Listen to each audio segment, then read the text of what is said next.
Le festival panafricain de musique FESPAM est entré dans sa phase intellectuelle. Le lundi 21 juillet 2025, le Premier ministre congolais Anatole Koni Makuso a procédé à l'ouverture officielle du symposium scientifique au Palais des Congrès de Brazzaville. Une cérémonie marquée par la présence de nombreuses personnalités du monde politique et culturel. Je formule cependant le vœu que vos travaux puissent tirer parti de ces dynamiques culturelles pour en favoriser leur propre croissance, celle de leurs créateurs et celle des États, à travers quelques engagements clés tendant à identifier les modèles économiques adaptés à nos réalités locales, renforcer les mécanismes de régulation en matière de droits d'auteur et de droits voisins, encourager l'investissement public et privé dans la musique, favoriser un cadre d'exercice grâce à la production et à la distribution de biens et de services musicaux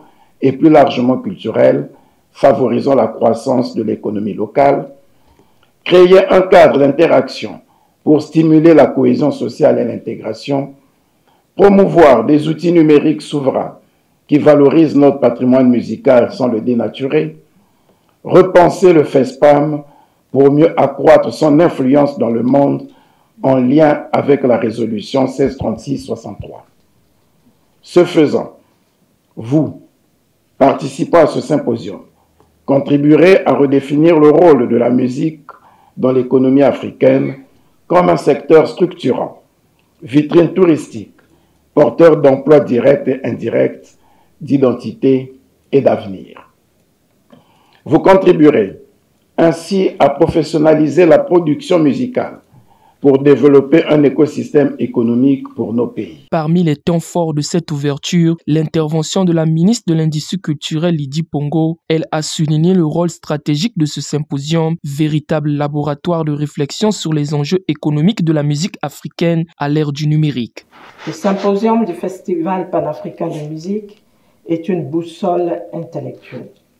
Il éclaire les scènes de demain et ancre le festival dans une postérité scientifique.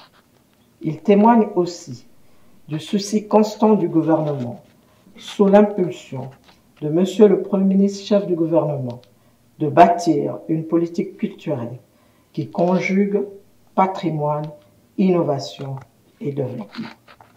Il s'inscrit pleinement dans la vision de son Excellence Monsieur Denis Sassou Nguesso, président de la République, chef de l'État, qui a toujours considéré la culture non comme un ornement, mais comme une force vive de souveraineté, de cohésion et de développement. Le FESPAM, ce n'est pas que des débats, c'est aussi une vitrine vivante du patrimoine africain à l'image du Musaf, le marché des instruments traditionnels. Une immersion sensorielle au cœur des sonorités du continent. Tambour, balafon, kora, chaque pièce composée est accompagnée d'une légende explicative retraçant son origine, son symbolisme et son usage dans les sociétés africaines. Une exposition à la fois artistique et pédagogique qui attire aussi bien les curieux que les passionnés. Comme vous le savez, l'Afrique, notre continent, regorge des richesses musicales immenses.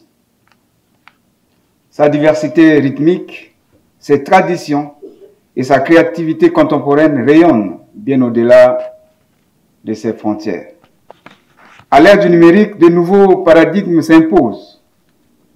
Ils bousculent les pratiques établies, remettent en cause les chaînes de valeurs traditionnelles, mais offrent aussi des opportunités inédites de développement, d'autonomisation des artistes et de création de richesses à l'échelle locale et continentale.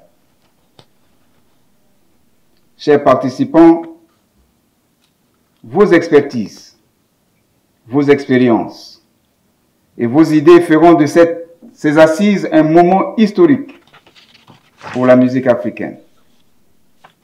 Il vous revient donc, à travers ce symposium qui se déroulera en présentiel et en visioconférence, d'interroger les mutations en cours, d'évaluer leur impact et de proposer des voies concrètes pour permettre à l'Afrique de mieux tirer parti de la révolution numérique au service de sa musique.